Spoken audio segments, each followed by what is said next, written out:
अस्सलाम वालेकुम बच्चों।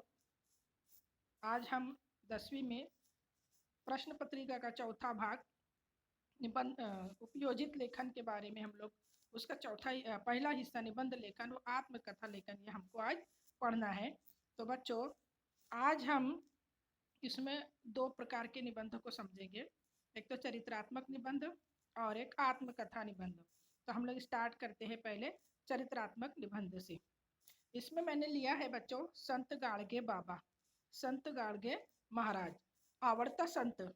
इस सबक के इस विषय पर अगर कोई निबंध आता है तो आप लोग संत गाड़गे बाबा के बारे में आराम से लिख सकते हैं। तो अब हम इसको पढ़ेंगे और इसको समझेंगे बच्चों कि इसमें क्या क्या दिया गया है। तो मैं स्टार्ट करती हूँ। गाडगे बाबा यांचे जन्मगाव अमरावती जिल्ह्यातील शेणगाव हे आहे। ते परीट समाजातले होते। त्यांच्या वडिलांचे नाव झिंगराजी तर आईचे सखुबाई होते। गाडगे बाबा हे अलीकडच्या काळातील हे संत आहेत।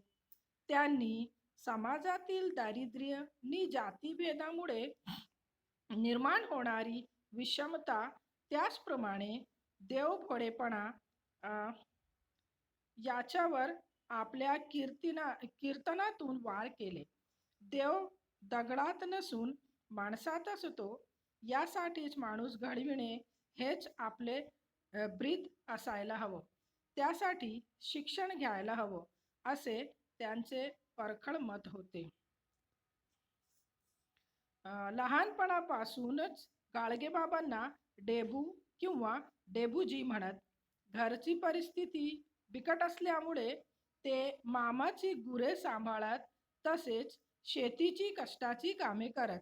यामुळे त्यांना शेतकऱ्यांच्या कबाळ कष्टाची जाणीव झाली। ध्यान दो बच्चों। गाडगे बाबा यांचे जन्मगाव अमरावती जिल्ह्यातील शेणगाव हे आहे। गाडगे बाबा का जन्म गांव यानी कि पैदाइशी मकाम अमरावती जिले के शेणगांव इस देहात में इस गांव में हुआ था। पैदाइशी गांव उनका क्या था? शेणगांव। ते परीट समाजातले होते। परीट ये एक जाति के एक समाज का नाम है, ये उसी समाज से ताल्लुक रखते थे। त्यांच्या वडिलांचे नाव झिंगराजी वो आईचे सखुबाई होते। उनके वड़िल का मतलब होता है पिताजी। पिताजी का नाम उनका झिंगराजी था तो आई का नाम सखुबाई था, यानी कि माँ का नाम सखुबाई था। गाडगे बाबा हे अलीकडच्या काळातील हे संत आहेत। ये क्या कहेंगे, नए जमाने के संत कहलाते हैं गाडगे बाबा। अलीकडच्या काळातील यानी इस जमाने के, इस दौर के संत कहलाते हैं गाडगे बाबा।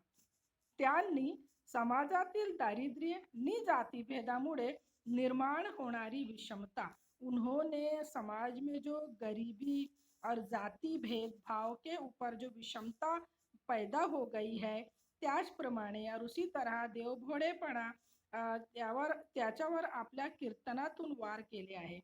जो विपरीत किस्म के तरह तरह के देवों को मानने वाले और समाज में अलग अलग किस्म की जाति समाज का भेदभाव करने वाले, ऐसी सोच पर, ऐसे विचार पर इन्होंने वार किया है। मतलब इसको बुरा जाना है। और किस जरिए से अपने ख्यालों का इजहार किया? आपल्या कीर्तनातून, जो भजन कीर्तन वो किया करते थे, इस कीर्तनों से, भजनों से, इस कीर्तन और भजन के मार्ग से, इस रास्ते से उन्होंने लोगों को जागरूक करने का, यानी सही गलत का पहचान दी है, सही गलत की पहचान बताई है। देव दगड़ात नसून, वो कहते थे देव दगड़ में, पत्थरों में नहीं होता, माणसात असतो, इंसानों में होता है। ईश्वर पत्थरों में मत ढूंढो ईश्वर को, बल्कि वो तो इंसानों में होता है, माणसात असतो। यासाठीच माणूस घडविणे हेच आपले ब्रीद असायला हवे। इसीलिए इंसान बनाओ या इंसान बनो हेच आपले ब्रीद। उन्होंने यही एक मकसद पा लिया था कि सबको इंसान समझो और इंसान ही बनाओ। ये ब्रीद मतलब अहद कर लिया था कि हमको ऐसे ही रहना है। त्यासाठी शिक्षण घ्यायला हवे। तो इसको हम कैसे समझाएंगे? तो इसके लिए एजुकेशन जरूरी है, ये हमेशा वो कहा करते थे। तालीम जरूरी है, शिक्षण का मतलब होता है तालीम। तालीम लेना चाहिए, असे त्यांचे परखर मत होते, ऐसा उनका कौल था, उनकी राय थी। सख्त या एक पक्की राय यही थी कि अगर आपको इंसान बनना है, माणूस व्हायला हवं आपल्याला, तर आपल्याला शिक्षण घ्यायला हवं। तो अपनों को शिक्षण लेना एकदम जरूरी है, ऐसा वो कहा करते थे। लहानपणापासूनच गाडगे बाबांना डेबू किंवा डेबूजी म्हणत। बचपन ही से गाडगे बाबा को लोग डेबू कहते थे या डेबूजी इस नाम से जानते थे। घरची परिस्थिती बिकट असल्यामुळे, चूंकि उनके घर की हालत, परिस्थिति का मतलब है हालत, उनके घर की हालत बहुत खराब थी। बिकट यानी खराब थी, हालत अच्छी नहीं थी, म्हणून ते मामाची गुरे सांभाळा। तो वो मामा के घर पे जाकर उनके जानवर संभाला करते थे। गुरे मतलब जानवर वगैरह।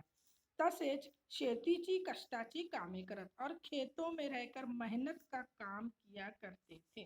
कष्टाची कामे यानी की मेहनत का काम, यामुळे त्यांना शेतकऱ्यांच्या कबाळ कष्टाची जाणीव झाली। इस वजह से वो खेतों में भी काम किया, इस वजह से उनको शेतकऱ्यांच्या कबाळ कष्टाची, किसानों की मेहनत की जाणीव, जाणीव मतलब मालूमात हुई, किसानों को कितनी तकलीफ उठाना पड़ता, इस चीज की उनको अच्छे से जानकारी हो गई थी। गाडगे बाबा स्वतः तुकड्या तुकड्यांनी शिवलेले गोधडीची वस्त्र नेसत। गाडगे बाबा हमेशा से टुकड़ा टुकड़ा यानी कि चिंदे चिंदे की सी हुई गोधड़ी, जैसे यानी हम बारी छोटे छोटे चिंदे जोड़कर जो इस तरह से गोधड़ी बनाते हैं, ऐसे ही छोटे छोटे चिंदों की जोड़कर वो अपना कपड़ा पहनते थे। उनका लिबास वही था। वस्त्र का मतलब है लिबास, चिंदों चिंदों से जुड़ा हुआ सिया हुआ लिबास। ते ज्या गावात जात तो गांव झाड़ून स्वच्छ करी। वो जिस भी गांव में जाया करते थे, उस गांव को स्वच्छ किया करते थे, साफ करते थे झाड़कर। सामान्य माणसाला, मजुरांना, शेतकऱ्यांना धड अंगभर नेसायला मिळत नाहीत, मग आपणही त्यांच्या सारखेच राहायला पाहिजे, असे ते म्हणत। और वो क्या कहा करते थे, काय म्हणत थे, वो क्या कहते थे कि सामान्य माणसाला, मजूराना, जो आम इंसान है, जो गरीब इंसान है और मजदूर है, शेतकरी है, किसान है, इनको तो अंग भर के कपड़ा मिलता नहीं है, पूरा जिस्म भर के, मग आपण ही त्यांच्या सारखेच राहायला पाहिजे। तो हमको भी उन्हीं के जैसा रहना चाहिए, ये हमेशा वो कहा करते थे। गाडगे बाबांनी नाशिक, देहू, आळंदी व पंढरपूर या धार्मिक क्षेत्रांच्या ठिकाणी धर्मशाळा बांधल्या। गोरगरीब जनतेसाठी छोटी मोटी रुग्णालय बांधली। गाडगे बाबा ने अपनी जिंदगी में बहुत सारे काम किए हैं, और यहाँ पर उनका जिक्र है कि गाडगे बाबा ने नासिक, देहू, आळंदी, ये सब देखो गांव खलियान के नाम है। और ये जहाँ जहाँ पर वो गए, वहाँ वहाँ पर पंढरपुर, तो इन जगहों पर धार्मिक क्षेत्रांच्या ठिकाणी धर्मशाळा बांधल्या। जहाँ पर भी मंदिर वगैरह धर्म की जगह रहती थी, मजहबी मकाम रहते थे, धार्मिक क्षेत्र मतलब मजहबी मकाम जहाँ पर रहा करते थे, वहाँ पर उन्होंने धर्मशाला बांध लिया। वहाँ पर मतलब लोगों के रहने की सुख सोई का इंतजाम किया। धर्मशाला का मतलब होता है रुकने की जगह, रहने की जगह। गरीब लोगों के लिए, गोर गरीब जनतेसाठी, और जो गरीब लोग थे उनके, जनता मतलब लोग, आम जनता, गोरगरिबांसाठी छोटी मोटी रुग्णालय बांधली, और गरीब लोगों के लिए उन्होंने छोटे मोठे दवाखाने भी खोले। रुग्णालय का मतलब होता है दवाखाना। अनेक नद्या काठी घाट बांधले, बहुत सारी नदियों के किनारे उन्होंने घाट बना दिया। अतिशय गरीब, अनाथ व अपंग लोकांसाठी अन्न छत्रांची व्यवस्था केली। और जो बहुत ही ज्यादा गरीब है, जिनके सर पर छत नहीं है, जो अनाथ है, यतीम है, और जो अपंग है मतलब माजूर है, ऐसे लोगों को उन्होंने अन्न छत्राची व्यवस्था के लिए खाने पीने का, रहने का इंतजाम भी करके दिया। अन्न का मतलब होता है खाना पीना, छत्र का मतलब होता है छत, यानी खाने रहने की जगह का व्यवस्था करना मतलब इंतजाम करना, इंतजाम भी किया। कुष्ठ रोग्यांची सेवा केली, और जो कुष्ठ रोगी थे, जो समाज में सबसे ज़्यादा खराब बीमारी मानी जाती है कुष्ठ रोग, ऐसे बीमारों के लिए उन्होंने उनकी सेवा भी की, उनकी खिदमत की बीमारों की उन्होंने। आगे बढ़ते हैं बच्चों। अब हम देखो, हमने जो संत गाड़गे बाबा के बारे में हम लोग ने यहाँ पर 3 पेज में जो पढ़ा है मजमून, तो ये तुम्हारे 4 मार्क्स के हिसाब से ये सही है। तुम इसको याद करोगे और पेज रोक रोक कर वीडियो को तुम इसमें से अपना इस निबंधों को उतारोगे। चलो आगे बढ़ते हैं। हम लोग अब देखेंगे आत्मकथा। मी नदी बोलते। आत्मकथा में मैंने नदीचे मनोगत हे घेतला आहे, यानी कि मैं नदी बोलती हूँ। नदी अपनी कहानी सुना रही है। आत्मकथा का मतलब ही है आप बीती, यानी कि खुद से कहना। कोई भी एक घटक अपनी कहानी बताता है तो उसको कहते हैं कि आत्मकथा, या उर्दू में कहेंगे तो आप बीती। तो हमने यहाँ पर किसके लिया है? नदी से मनोगत, या मी नदी बोलते या नदीची आत्मकथा। आत्मकथा हम ऐसा भी लिख सकते हैं, अगर नदीची आत्मकथा आता है तो भी यही है बच्चों, नदी से मनोगत है तो भी यही है, मी नदी बोलते कहें तो भी, दोनों का तीनों का मतलब एक ही होता है। चलो अब नदी क्या कहती है अपने बारे में हम इसमें थोड़ा सा पढ़ेंगे। एके दिवशी गंगेच्या काठावर मी भटकत होते। एक लड़की कहती है कि एक दिन गंगा के किनारे किनारे मैं भटक रही थी। गंगा नदी के किनारे भटक भटक रही थी मतलब चल रही थी। माझे मन स्थिर होत नव्हते। मेरे मन में बेचैनी थी। स्थिर होत नव्हते मतलब थोड़ी सी बेचैनी थी, स्थिर नहीं था। हृदयामध्ये कुठेतरी हुरहुर लागून राहिली होती। दिल में तो कुछ घबराहट हो रही थी। माझा स्वैर संचार पाहून की काय, पण एक हाक माझ्या कानी आली। मैं मन में बेचैन थी, नदी के किनारे गंगा के घाट के किनारे में भटक रही थी, तो मेरे मन का स्वैर संचार, और यह मुझे स्वैर संचार मतलब मेरी आज़ादी से घूमते फिरते मुझे देख कर कि क्या कि काय कि जो भी पता हो मुझे नहीं इस बारे में, एक हाक माझ्या कानी आली, जो भी हो वजह, पर मेरे कान में एक आवाज आई। अन मी बावरून इकडे तिकडे पाहिले और मैं घबराकर इधर उधर देखने लगी, पण मला कुणीच दिसेना, लेकिन मुझे कोई भी दिखाई नहीं दिया। मी भास झाला असावा असे समजून तशीच पुढे चालू लागले, और मुझे लगा कि शायद मेरा भ्रम होगा। मी भास झाला असावा, भास होने मतलब भ्रम, यानी सिर्फ यूं ही कल्पना सोच, या मुझे कोई आहट यूं ही हो आई होगी, इसको कहते हैं भ्रम हो जाना। तो मुझे लगा कि मेरा भ्रम होगा, अशी समजून मी तशीच पुढे चालू लागले। ऐसे समजकर मैं आगे चलने लगी, पण त्यानंतर आणखी एकदा हाक माझ्या कानी पडली, लेकिन एक बार फिर मुझको आवाज सुनाई दी जो मेरे कान पर पड़ी। अगर घाबरतेस कशाला? आवाज क्या आई? किसी ने कहा, अगर घाबरतेस कशाला? अरे क्यों घबरा रही हो? मला ओळखले नाहीस का? मुझे पहचाना नहीं क्या? किती वेळा माझ्या पात्रात डुंबलीस, हुंदडलीस, आनंद लुटलास, तीच मी या आपल्या भारत भूमीची माता। देखो कौन कह रहा है ये? अगं घाबरतेस कशाला? अरे घबरा क्यों रही है? मुझको पहचाना नहीं? मला ओळखले नाहीस का? मुझको पहचाना नहीं क्या? किती वेळा माझ्या पात्रात, कितने बार तुमने मेरे किनारे पर डुंबलीस, डुबकी लगाई, हुंदड़लीस, खेली कूदी, आनंद लुटलास, खुशियां लूटी, तीच वही मी या आपल्या भारत भूमीची माता। मैं वही अपने भारत भूमि की माता हूँ, गंगा नदी। मैं गंगा नदी हूँ। माझी ओळख विसरलीस का? क्या तू मुझे भूल गई? क्या मेरी पहचान भूल गई? माझी ओळख विसरलीस का, यानी क्या तुम मेरी पहचान भूल गई हो? थांब, थोड़ा वेळ माझी कहानी ऐक। क्या कहती है वो नदी? गंगा नदी उस लड़की को बुला रही है और कह रही है कि थांब थोड़ा वेळ, माझी कहानी ऐक, रुक जा जरा सा, मेरी कहानी सुन ले, आणि मग विचार कर और फिर सोचना। माझ्यासोबत तुझा मूल्यवान वेळ व्यतीत कर. तेरा कीमती वेळ, मूल्यवान वेळ मतलब कीमती वक्त, तेरा कीमती वक्त थोड़ा सा मेरे साथ बिता ले. व्यतीत कर मतलब बिता ले. माझे थोडेफार सुख दुःख तू समजून घे. मेरे पास भी थोड़ा सा मेरा सुख दुःख जो है तू समझ ले. माझा जन्म हिमालयाच्या उंच शिखरावर झाला. नदी ने बताना शुरू किया कि मेरा जन्म हिमालय के ऊंची चोटियों में हुआ है, उंच शिखरावर झाला है. लहानपणी मी फारच अवखळ होते. छोटेपन में तो मैं बहुत अवखळ थी, मतलब चुलबुली थी. कधी एका जागेवर न थांबता, मागे पुढे न पाहता एक सारखी हुंडळायचे. कभी मैं एक जगह पर ना टिकती हुई, कभी एका जागेवर ना थांबता, कभी मैं एक जगह पर रुकी नहीं, टिकी नहीं. पुढे आगे मागे पुढे ना पाहता, आगे पीछे ना देखते हुए एका सारखी हुंदड़ायची. मैं एक जैसी उछल कूद किया करती थी. दगड गोटे झाडे झुडपे यांच्या मधून रस्ता काढत फक्त धावत राहायचे.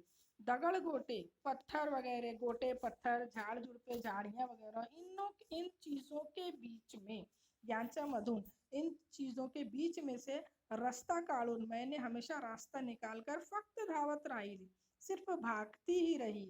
मैं इन तमाम झाड़ झुडपे पत्थर वगैरह के बीच से भागती रही. वाटेतील वेली माझी वाट अडविण्याचा प्रयत्न करत, मेरे रास्ते में बेले कितने बार मेरा रास्ता रोकने की कोशिश की. अडविणे मतलब रोकना, वाट यानी रास्ता. तो मेरा रास्ता रोकने के लिए बहुत सारी बेलें भी थी जो मेरा मेरा रास्ता रोकने की कोशिश कर रही थी. प्रयत्न मतलब कोशिश करना. आणि माझ्याशी लपंडाव ही खेळत, और कभी मेरे साथ लपंडाव भी, ये ना खेल का नाम है बच्चों, उलझना एक दूसरे से, पकड़ा पकड़ी करना, खेलती खेलती थी. पण कुणालाही ना सापडता धावत राहिले, लेकिन मैं कभी किसी के हाथ नहीं आई. ना सापड़ने मतलब पकड़ में आ जाना, हाथ नहीं आना. तो मैं कभी किसी के हाथ नहीं आई, बस धावत राहिले, सिर्फ मैं भागती रही. शहरातील कारखान्यात देखील माझा बिन हो बोभाट वापर होत असे. शहरों के कारखाने वाले भी मुझको बहुत ज्यादा पैमाने पर इस्तेमाल करते रहे. तसेच कारखान्यातील प्रदूषित रसायन मिश्रित पाणी माझ्या पात्रात सोडले जाऊ लागले. और जिसकी वजह से क्या हुआ कि कारखाने से निकलने वाले प्रदूषित रसायन, केमिकल, रसायन का मतलब होता है केमिकल, प्रदूषित का मतलब होता है आलूदा. आलूदा केमिकल जो है वो मिल जाता था, मिश्रित मतलब मिल जाना, पानी में मिल जाता था आणि माझ्या पात्रात सोडले जाऊ लागले. मेरे किनारों पर केमिकल छोड़े जाते थे जो कि मिल जाते थे आणि मला और मुझे त्यामुळे खूप काही सहन करावे लागले. और उसकी वजह से मुझे बहुत दुख सहना पड़ता था. माझे पात्र प्रदूषित होत गेले.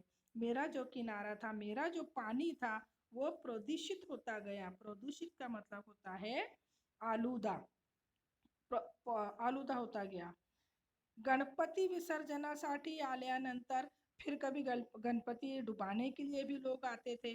गणपति विसर्जन मतलब गणपति को डुबाना. गणपति विसर्जनासाठी आल्यानंतर गणपति डुबाने के लिए भी लोग जब आते थे, तसेच इतर वेळेही निर्माल्य माझ्या प्रवाहामध्ये सोडून देता आणि मला दूषित करता. और क्या करते कि मुझे मेरे पानी में से बहुत सारी चीज़ें छोड़ देते और मेरे पानी को दूषित करते. वहाँ पर विसर्जन के लिए गणपति तो मिट्टी की रहती है, वो तो विसर्जन होता ही था, वो तो डूब ही जाती थी, लेकिन उसी के साथ साथ बहुत दूसरी चीज़ें भी लाकर पानी में फेंक दिया जाता था और मुझे मेरे प्रवाह में, मेरे बहाव में छोड़ दिया जाता था आणि मला दूषित करता. और तुम लोग मुझे दूषित कर देते हो, मतलब आलूदा कर देते हो. कचरा सुद्धा तुम्ही माझ्या पात्रात टाकता, कचरा वगैरह भी तुम मेरे ही में डाल देते हो. काही जण तर वाहने सुद्धा माझ्या पात्रात धुतात.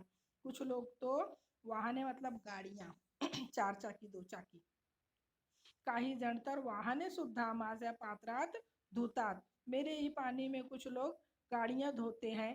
खरे तर मला तुम्ही सर्वच जण खूपच पवित्र मानता. तो सच पूछा जाए तो तुम लोग सभी मुझको बहुत पवित्र मानते हो. कि गंगा मैया है, ये पवित्र पाणी है। तुम लोग सब मुझे मानते हो, ठीक आहे की मैं पाक हूँ, पण तुम्हीच माझ्या या पवित्रपणाला डाग लावत आहात। तो तुम्ही तो मेरे इस पवित्रपन को डाग लगा दे रहे हो, यानी कि मेरे पानी को आलूदा करके तुम्ही मेरे पवित्र को अपवित्र कर दे रहे हो, मेरे पानी को। ऐसा गंगा माई जो है, गंगा नदी उस लड़की से कह रही है। आमच्यावर होत असलेले अन्याय व अत्याचार, तो हम पर होने वाले अन्याय और अत्याचार है, यानी तो ये नाइंसाफी है हम पर होने वाले, तो केव्हा थांबणार हे सगळे? तो ये सब कब रुकेगा? आमच्यावर जो अन्याय अत्याचार होत आहे ते केव्हा थांबणार? ये कब तक रुकेगा? आज मनुष्याला सावधान करणे गरजेचे झाले आहे। तो आज इंसान को सावधान करना ही पड़ेगा, ये जरूरी हो गया है। सावधान करना यानी होशियार करना कि तुम नदी के पानी को आलूदा मत करो, गंदा मत करो।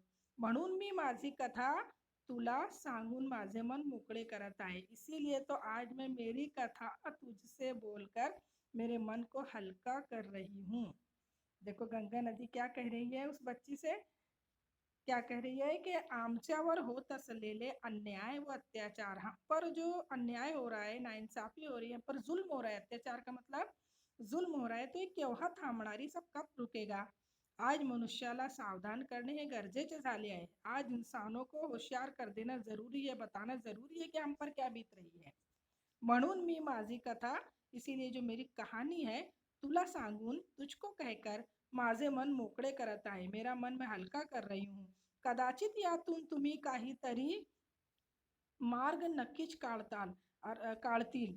यकीनन मुझे मुझे यकीन है, कदाचित यातून तुम्ही कधीतरी, यकीनन मुझे ये यकीन है, यकीनन तुम कभी भी तो इस मसले का हल निकालोगे। मार्ग काढणे मतलब नक्की, मतलब यकीनन, यकीनन कभी ना कभी तो, कदाचित का मतलब होता है कभी ना कभी तो, यकीनन तुम्ही मार्ग काढतील, तुम कभी तो मार्ग निकालोगे, रास्ता निकालोगे इसका, यानी कि प्रॉब्लम को सॉल्व करोगे आणि आम्ही खरंच पुन्हा एकदा सुखाने जीवन जगू सको, और फिर हम यकीनन एक बार फिर सुख से अपना जीवन जी सकेंगे। तो इस तरीके से बच्चों, ये दो निबंध के दो रूप हमने यहाँ पर समझे हैं, तुमको भी इसको समझ लेना है इस वीडियो के जरिए। अल्लाह हाफिज़।